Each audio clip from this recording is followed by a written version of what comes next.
Hello everyone, welcome back. This is Athumani Nzowa from ManiFx.net, and we continue from our previous tutorial. And in fact, the first one I was just introducing to you my whole history of how I started Forex. So today I'm just going to focus much on the introduction to Georenko system. So the very first key thing I think I should introduce to you is that why I never wanted to continue using the normal charts and why I shifted to Renko charts.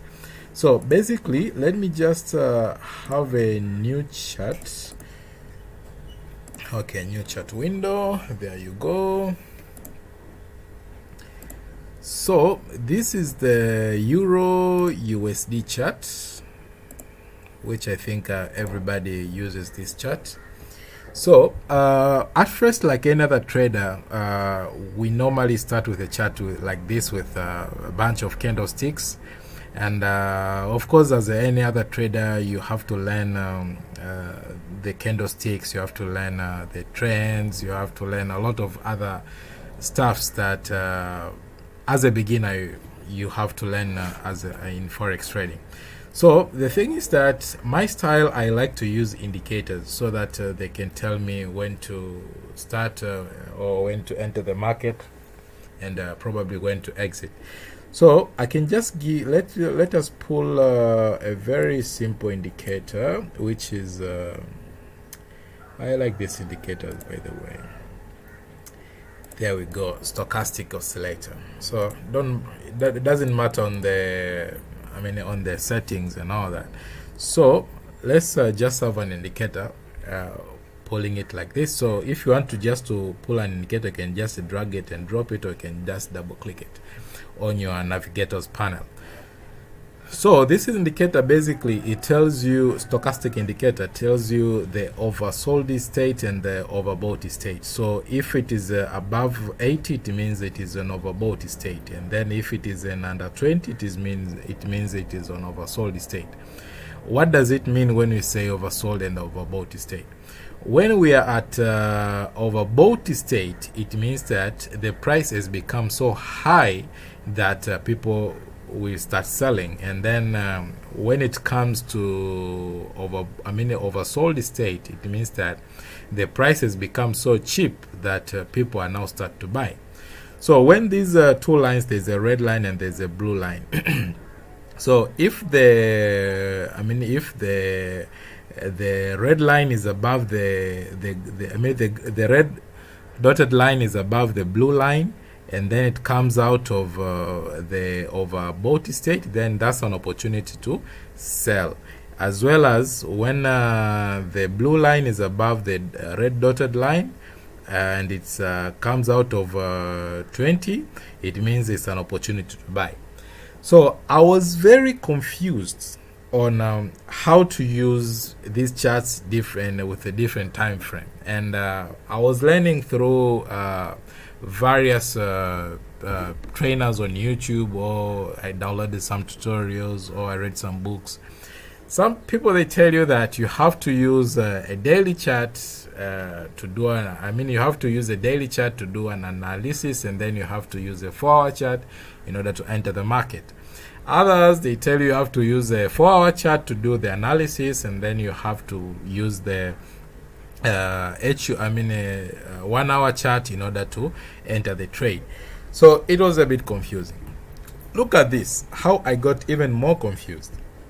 When you are in 4-hour chart, at this point it tells us that we are about to the stochastic is about to turn around and then have an opportunity to buy. Okay, now let's go to 1-minute chart. 1-minute chart, it tells us that we are actually in oversold state, so we have to wait further in order to get into the market to buy. Now look at 5-minute chart. 5-minute chart is fun enough, it tells us that it's an opportunity to sell, while the 4-hour chart was telling us that it was an opportunity to buy. Now let's go to daily chart. So to daily chart, in fact, it tells us that it's an opportunity to buy and we should continue buying. So I was more confused that how come several charts, several charts of different time frame, they give me different kind of information. So in my research, I realized that the normal charts, in fact, are governed by three parameters, which is the time. As you can see, we have from 1 up to month, and then we have the price. It is indicated here, and then we have the volume. When you talk about the volume, it's the size of the candlestick. So I wanted something which can tell me only about the movements of price, because that was my concern. So if the price goes up, it means I will buy. If the price goes down, it means I will sell. I didn't want to bother about the time.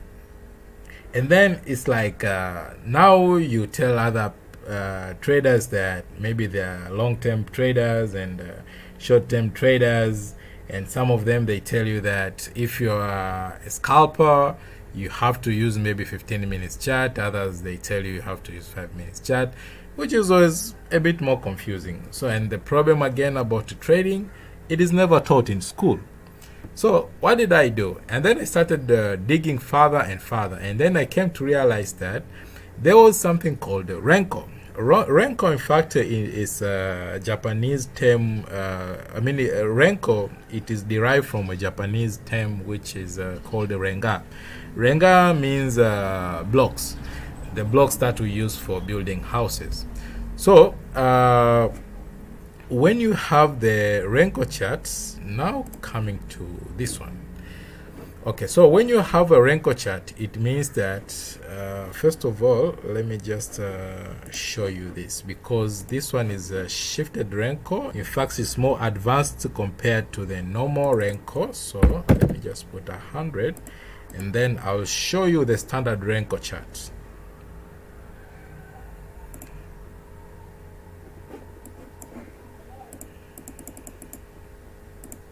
So there we go. So basically, these are the what we call the Renko, or the Renko blocks, or the Renga in Japanese language. Okay, so at the end of the day, how does Renko work? In fact, Renko is only focusing on price. It does not focus on volume, and it does not focus on. Let me just add this one more.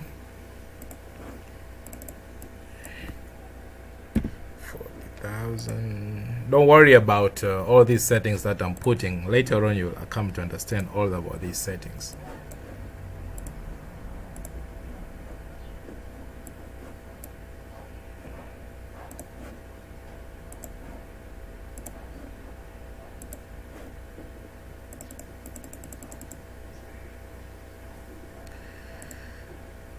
Okay.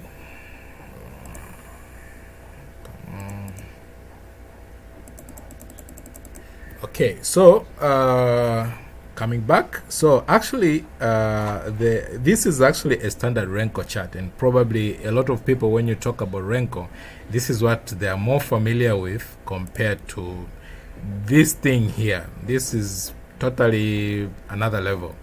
Don't worry about that, you will learn. So basically, how does Renko work? It means that if the price moves in a certain direction, let's say, because only two directions, is either up or down. So I've differentiated this. It means if it moves up, it comes in blue, and then if it moves down, it's gonna be pink. So if the price moves up, and you define a certain number of pips, so you may say that maybe one Renko bar is gonna be, let's say, come here, one Renko box size, let's say it's gonna be 10. So if it is gonna be 10, it means that, yes. So if it is gonna be 10, it means that if the price moves 10 pips below, it should draw a box. If it moves again 10 pips below, it should draw a box. But if it moves up 10 pips, it should draw a box upward, which is actually a blue box. So if it moves down, it should draw a pink box. So what does it mean? That you will only focus on the movement of price, which means if the trend goes down, you will find of more pink boxes compared to if it moves up, you will find more of blue boxes. And then I will let you later know that when are you actually exiting your trade and when are you entering your trade. So as you can see, so it means that if the price is not going to move down that defined number of pips, then it's not going to draw a block. Okay, so actually this is the standard Renko chart, which it has blocks like this. Now we have this kind of Renko, which is basically based on geometric mathematics. And I normally tell people, I always have this saying that Forex is fully mathematics. If you are good in math, you're good in Forex. If you're not good in math, then I'm sorry. But at the end of the day is that for people like us that we develop these systems, they actually quite easy for you. Even if you're not that good in math, you're just going to use all the setup that we have done, the dirty work behind. For you, it means it's gonna be quite easy. So now let me just go back to my chart, which is shifted at 6.25.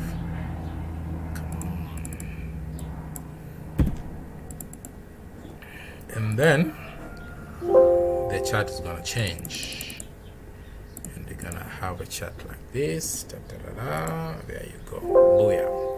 Okay, so at the end of the day is that the way I developed this kind of charts or this kind of system, it helps you that to trade in a way that it goes to the, you're gonna draw these bars until you reach the very maximum or the optimum point of that direction, whether up bullish direction or bearish trend, compared to the standard one, which probably there are going to be some pink and blue in between.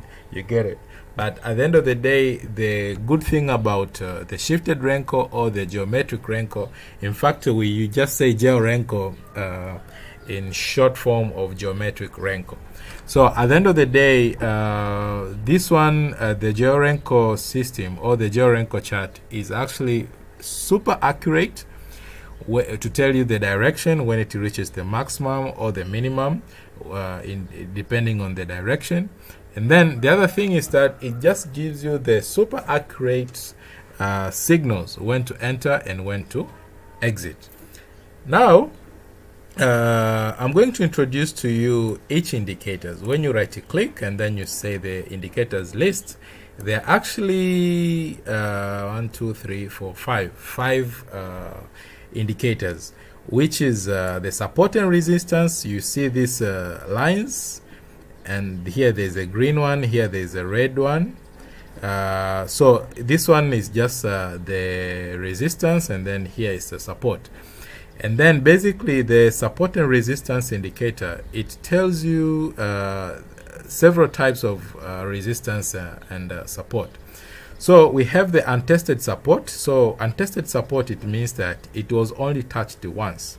So if it gets touched more than once, it becomes verified. And then there is another one, which is proven resistance, which is actually proven resistance or support, which is very strong in a way that the price probably, it tried several times to break, but it did not break. So at the end of the day, it's either gonna fall or it's gonna rise. Okay, and then we have the Fourier forecast indicator. So this Fourier forecast indicator, in fact, for those people who are maybe familiar with Fourier forecast, the way I just built it inside is very sophisticated compared to probably other Fourier indicators. For those who are very much in setting up or modifying the indicators or developing the indicators. So this one is very sophisticated in a way that it is super accurate in telling you the direction. So even if the direction might change due to the market, because the market is very dynamic, so it is just going to change automatically to suit you or to tell you in advance that yes, we say that the movement is going to go maybe up to a certain level. Let's say if it comes from down here, it's gonna go until here, and then probably the market changed maybe due to news and all that, so it's gonna change the shape again. But once it confirms that direction, you'll be knowing in advance. So if you compare to other Fourier indicators, mine is the best of all.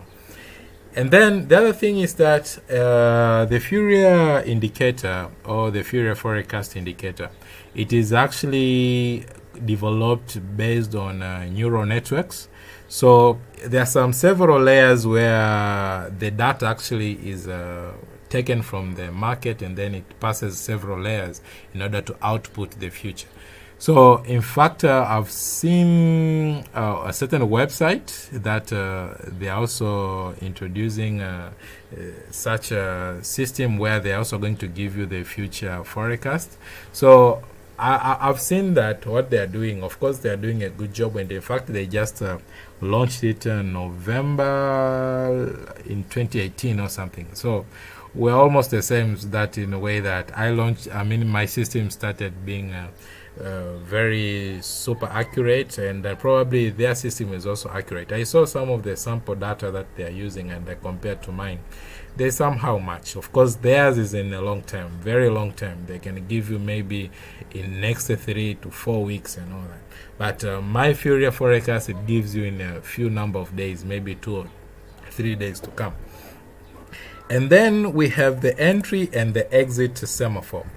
I think for those people who are very familiar with semaphore indicators, they keep on saying that the semaphores, they repaint a lot.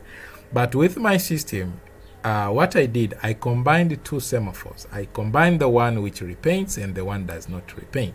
And then at the end of the day is that, how can I deal with repainting? Sometimes people, first of all, the difference between repainting and non-repainting indicators. Once you get the repainting indicator, it means that you can't really get the exit point. It keeps on going depending on how far the market's going to go.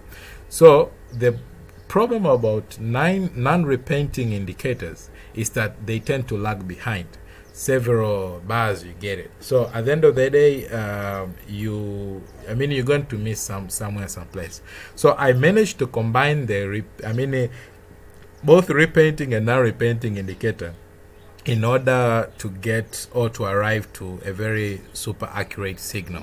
And then the other thing is that now when it comes to exiting, I have another indicator here, down here, these bars, the pink and the blue bar. In fact, they tell you the market now is actually reversing. You get it. So I will further tell you about how actually you're going to exit your position, or how you're going to enter your position. So, but at the end of the day, is that this one is actually acting as a confirmer towards the repainting signal that you get from the semaphore. And then this star shape which is actually non-repainting for semaphore, it acts as a fractal. So we use the fractal, this kind of thing. So once you get, I'm going to give you further when you're going to enter the market and when you're going to exit. But at the end of the day is that we use a combination of the fractal, which is actually the entry semaphore to enter the market, and actually we're going to exit the market using the trend reversal as well as the entry semaphore. So let's go to my third video, and then I'm going to tell you now when to enter a sell or when to enter a buy position. Thank you very much.